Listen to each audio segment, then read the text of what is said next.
Hi, everyone, and welcome to the Climate Confident Podcast. My name is Tom Raftery, and with me on the show today, I have my two special guests, Micol and Chris. Micol and Chris, welcome to the podcast. Would you like to introduce yourselves with maybe Micol going first? Good morning, Tom, and thank you for inviting me. My name is Micol. I'm a climate tech investor, and I'm also the new director of the Planet Positive Lab, which I'm very excited to tell you about. I'm a climate specialist. I'm an environmentalist as of training, and I'm really happy to discuss the climate challenge with you today. Fantastic. And Chris? Yeah, thanks, Tom. Thanks for inviting us and having us here. I'm what they call a recovering academic. I moved from academia into the venture side. I run a network called Founders of Funders with 4,000 scientists that are looking for entrepreneurial activities. And I'm the other director of Planet Positive Lab, which is a climate venture lab that we're very excited about to tell you a bit more. Fantastic. Well, let's get into it then. What is the Planet Positive Lab? I can take you this one. So Planet Positive Lab is a new accelerator based at the University of Oxford, Wadham College, which is a college sponsoring this amazing initiative, and is built to serve the Oxford University community. So it's for students, researchers, alumni that have ideas on how to create a business to save the planet, and they want to come and understand the potential of it and want to scale it. It will be a summer program for this year, so 10 weeks, very intensive, and is going to touch upon many of the business side. We have Founders Factory coming and teaching how to build a company, but then we have a lot of climate experts coming and discussing climate deep dives, how to monetize carbon credit, for example, or climate regulations, as well as what we call the people pillar, which is our strategic pillar that will teach the founders soft skills like negotiation, sales, and dealing with the team, all those skills that are typically not part of an accelerator structure, but are very important for the success of a company. Okay. And why? Why did you guys, why is Planet Positive there? Who set it up and what was the reasoning behind it? Yeah, I'm happy to take that one. So being part of, the number one university in the world, we see some of the most exciting research happening at the moment by some of the smartest people that you can find. And we've seen too many times that the development of brilliant technology, brilliant solutions actually fail to realize due to many bottlenecks and a system that is sort of underutilizing some of these ideas in formats that they can be adopted by society. And Micol and I, both having done our PhDs at Oxford, have seen this happen to many of our friends, colleagues, professors, and particularly on a topic like climate change, which is so urgent in its need to find a solution. And I say a solution because there's going to be many solutions to something like this. A silver bullet, a possibility to solve a problem so large. We need more of these ideas to come to fruition outside of the academic setting. And what we really would like to achieve at Planet Positive Lab is to provide a setting where we can give these scientists, give these young entrepreneurs really sort of the tools and handles to help them build these ideas further out and make them into potential parts of the solution to climate change. Okay. And who is it for? I mean, is it just for Oxford University students and postgrads, or is it broader than that? Who is it aimed at? So it's broader than that. Yes, it's linked to Oxford. Yes, it's for the Oxford ecosystem.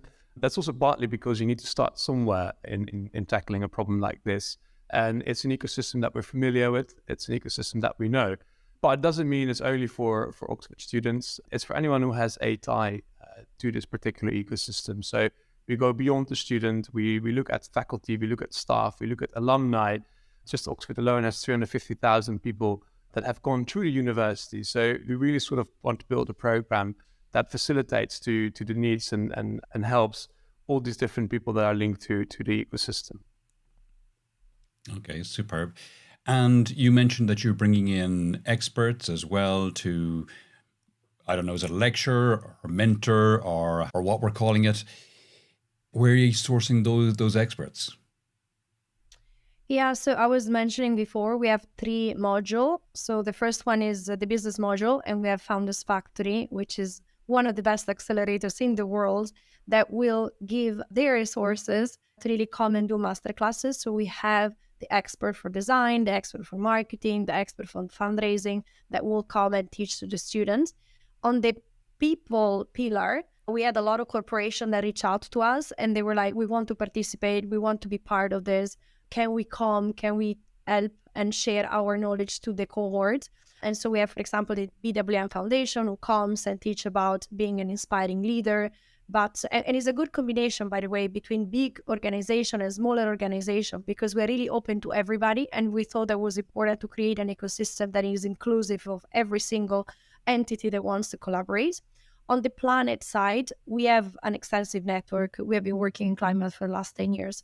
So a lot of our friends, a lot of our colleagues, but also a lot of the people that we co-invested with reach out to us and they were like, we want to come and discuss. Planet Positive Lab is becoming a sort of platform for people to talk about it. So it's a mix between Oxford professors that come and talk about, for example, regulations or things that are more academic and can be influenced by academic research, as well as practitioners, some of the top investors in climate, but also some of the top corporations that really want to explain what corporations need, how to talk to corporations, how to do pilots with corporations. So it's super hands-on and we're really happy. Chris and I, when we started this, we didn't really know how we could build something big, but so many people came and so many people supported us. And so we're really, really happy with the result. Fantastic. And what are the kind of things you're looking for in people who apply to be part of the lab? Do you want me to take this, Chris, or? Yeah, sure, go ahead. After you. I can give you my opinion and then Chris maybe have a different one. So the first thing, I want to see commitment in the sense that this is not a project. This is not an internship. This is about deciding to dedicate the next probably 3 to 5 as a minimum, but hopefully 10 years to build a company that can really solve a big issue and can really impact a lot of people, not just the planet. So commitment will be, I think, the first thing that I'm looking into people.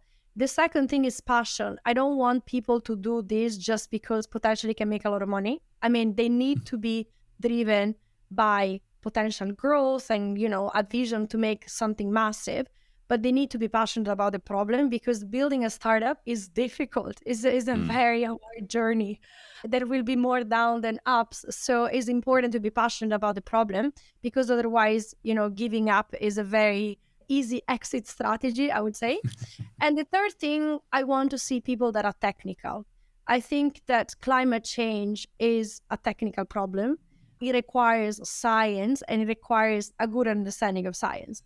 I think, when I discuss this with Chris, because he is also a biotech expert, is the same thing as medtech. You need to have knowledge. You can't just decide one day to build, a climate company to solve a problem if you don't understand it from a technical point of view.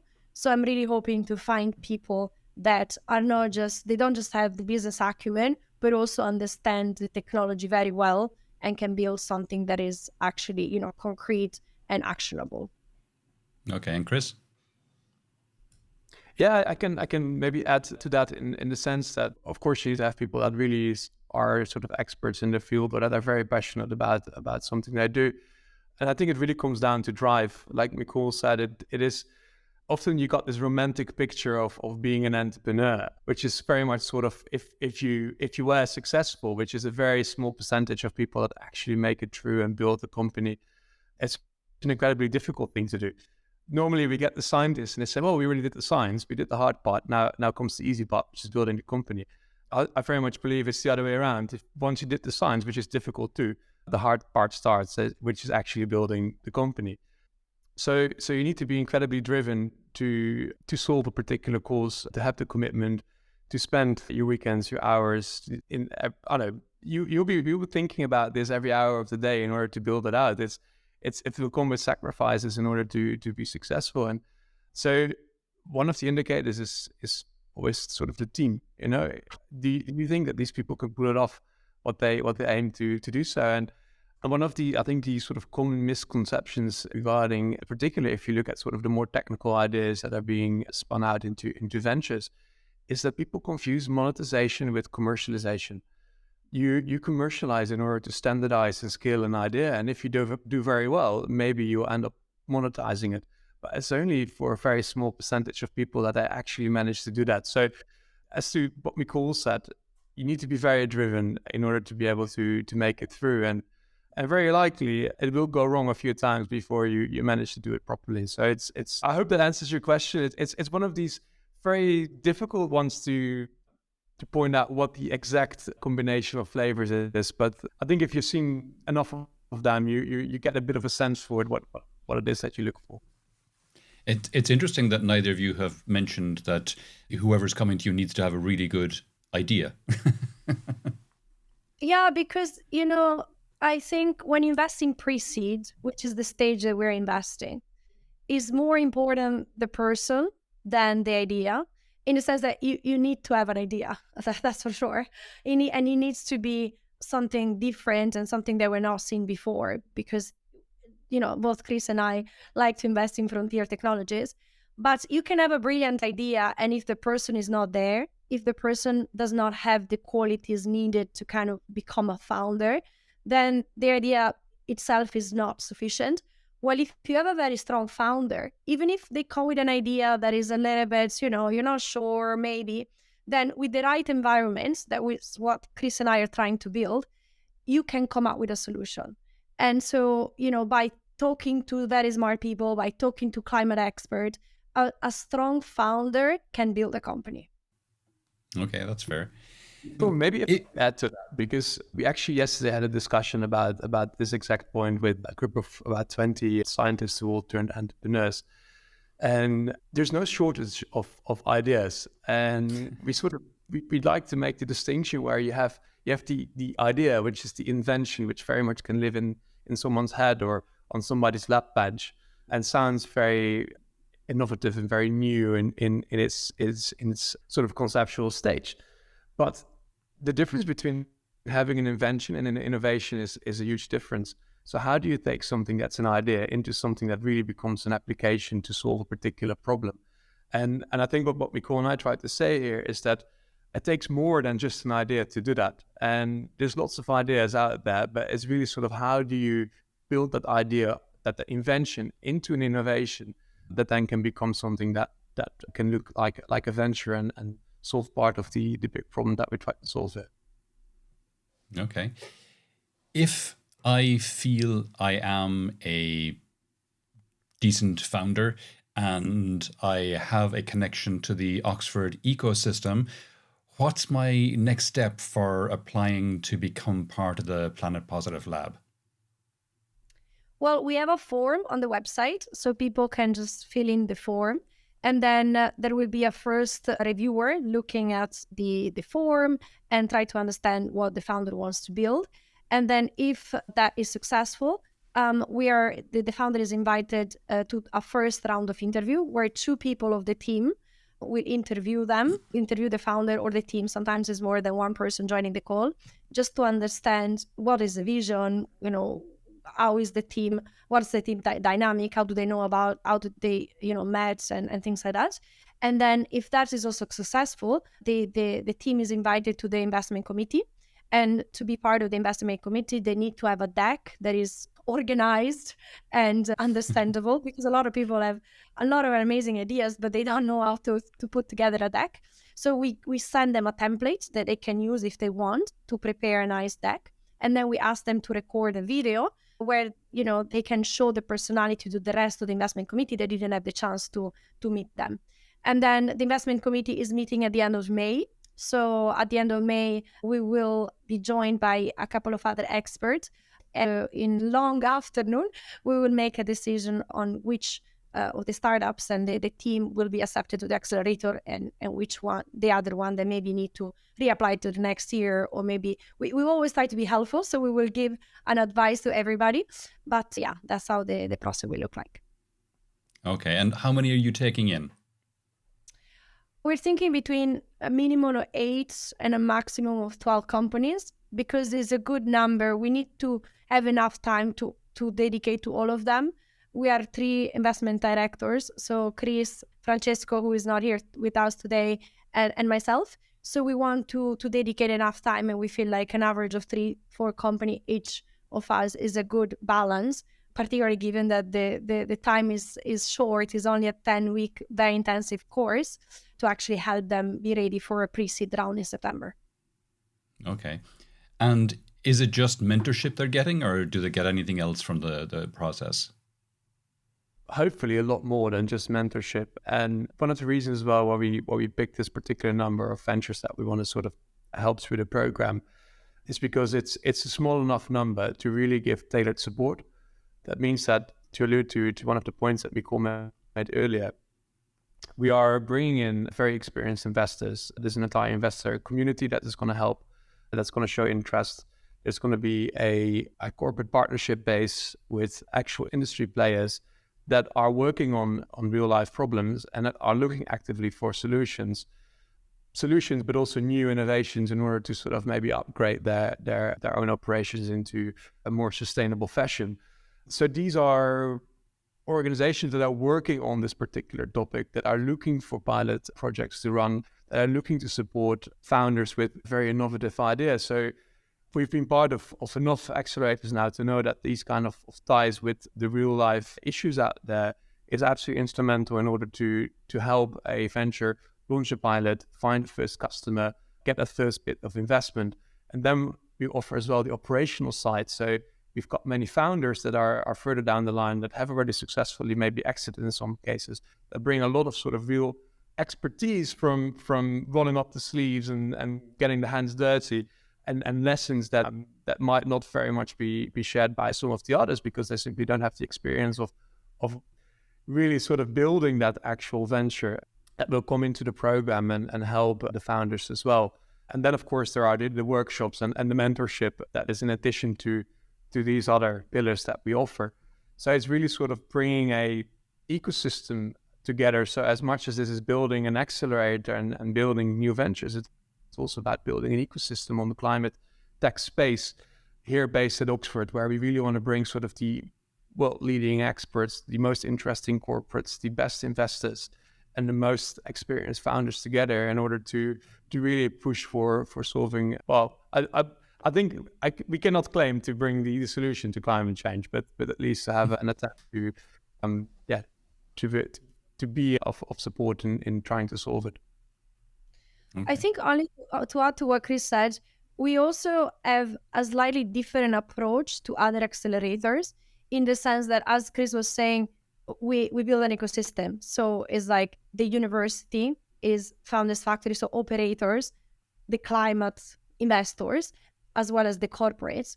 But we're also teaching something that Sequoia, for example, started doing it a couple of years ago, which is the storytelling part. A lot of the climate technology, a lot of the scientists find it harder to communicate what they want to do. So the first thing that Chris and I decided when, we decided to kind of take a lead on this project was to hire a marketing specialist. So we have an incredible person, her name is Kelly, that is a brand and marketing specialist. She has been helped a lot of companies to kind of tell their story and move a little bit more on the consumer side, even if they're not always like a B2C company, because the science is difficult already. And if you don't know how to communicate it to different types of stakeholders, then the company may not be able to sell just because of, an asymmetry of information, I would say.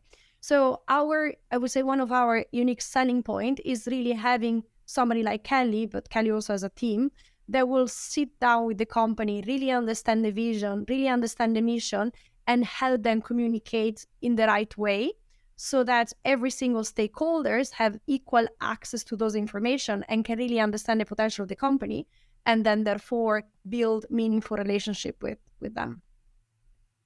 Okay, cool. And where does the funding for Planet Positive Labs come from? And are you taking a stake in the startups?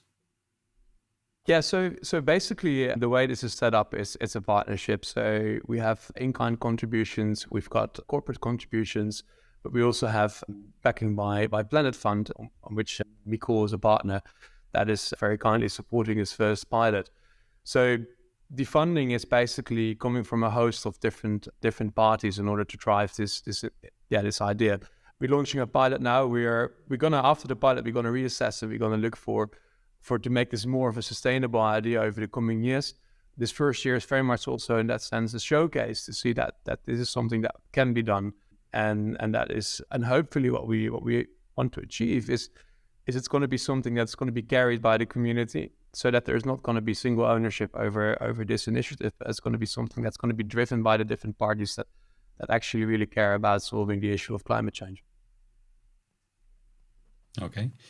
We are coming towards the end of the podcast now. Is there any question that I haven't asked that you wish I had, or any aspect of this we haven't touched on that you think it's important for people to be aware of? I think maybe, what we're looking for in terms of industries as well, in the sense that climate tech is very broad, and maybe it would be worth explaining that by climate tech, we mean everything, every industry. So you can have a technology in food and agri-tech, as well as energy and mobility and transport, as the built environment is also part of the solution. And we're typically looking at deep tech technologies, so really science-based technologies that are trying to solve one of the issues across the industries.